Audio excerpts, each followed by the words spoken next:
दादी जी के आखिरी समय के 2 दिन पहले से वातावरण एकदम पीसफुल हो गया था जी। दादी जी ने 11 मार्च को अपने ये देह का त्याग किया 10 मार्च का दिवस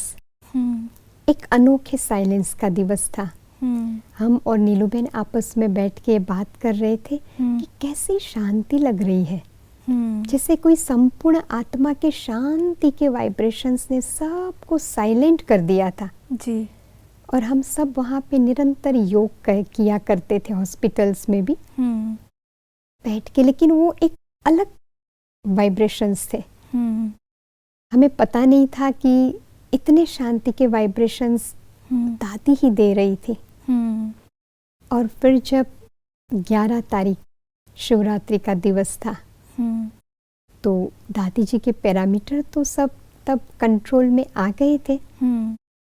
उनके 2 दिन पहले भी दादी जी ने बहुत पावरफुल दृष्टि दी थी विशेष नीलूबेन को जी और डॉक्टर्स को ओके।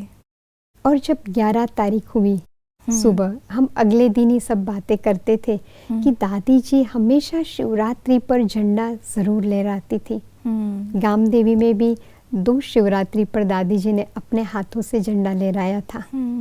तो ये शिवरात्रि का दिन था तो हम तो सेंटर पर गए थे और बाबा का झंडा सभी ने अपने अपने स्थान पर लहराए दादी जी जिस स्थान पर रहती थी वहाँ दादी जी को याद करके ताराबेन थी जो दादी जी के सेवा में बहुत नीलूबेन के साथ साथ रहती है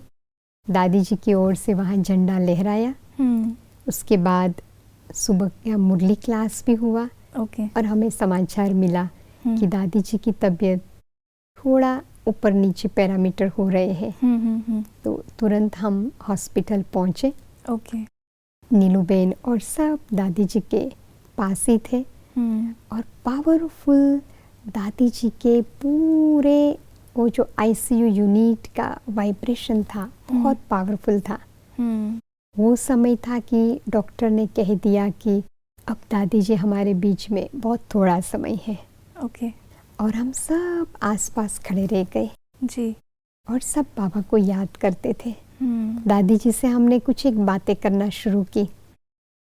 क्योंकि बॉम्बे की सभी बड़ी बहनों को भी बुलाना था सारे डॉक्टर्स को भी बोल दिया कि अब दादी जी कभी भी हमसे छुट्टी ले सकती है जी। तो हम सामने ही खड़े थे नीलूबेन भी थी दादी जी से हम प्यार से दादी हम आपकी आशाओं को पूरा करेंगे आपने जो प्यार दिया है उनका रिटर्न हम देंगे कुछ एक ऐसी बातें करके हम सब बाबा की याद में खड़े थे और ऐसे लग रहा था कि धीरे धीरे जैसे दादी सबको दृष्टि दे रही है थोड़ी सी आंखें खोल करके और दादी जी का जो चेहरा था वो संपन्नता वाला चेहरा था ऐसे लग रहा था कि दादी जी ऐसे चेहरे से हमारे बीच से जा नहीं सकती लेकिन मेडिकल पैरामीटर कह रहे थे कि अब दादी जी का अंतिम समय है धीरे धीरे डॉक्टर्स ने जो भी मशीन है जिसकी ज़रूरत नहीं थी जी तो दादी जी को वो मशीनों से भी फ्री कर दिया लेकिन फिर भी दादी अपने से बहुत अच्छी तरह से सांस ले रही थी और सब जिन्होंने दादी की सेवा की सब दादी जी के पास पहुंचे धीरे धीरे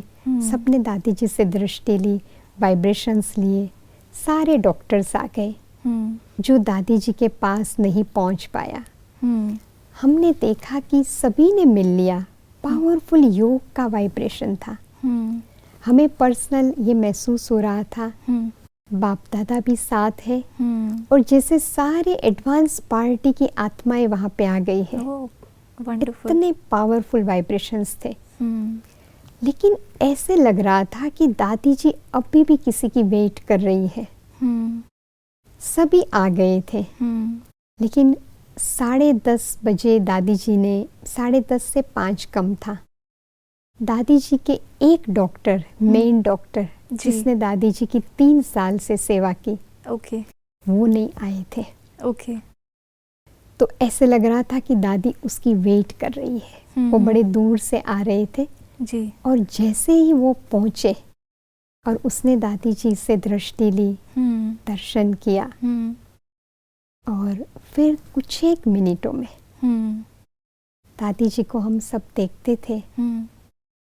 धीरे धीरे सांस धीरे धीरे कम हो रहे थे और लास्ट में दादी जी ने सिर्फ ऐसे आंख की ओके और आत्मा देह से अलग हो गई। लेकिन वो जो मोमेंट थी वो ऐसे लग रहा था कि बाबा पलकों में बिठाकर एक संपूर्ण आत्मा को अपने साथ ले गए जी। और वो जो आभा था, वो जो लाइट माइट और पावरफुल वाइब्रेशंस थे, ऐसे लग रहा था कि साक्षात बाप दादा है। बिल्कुल, बहुत सुंदर।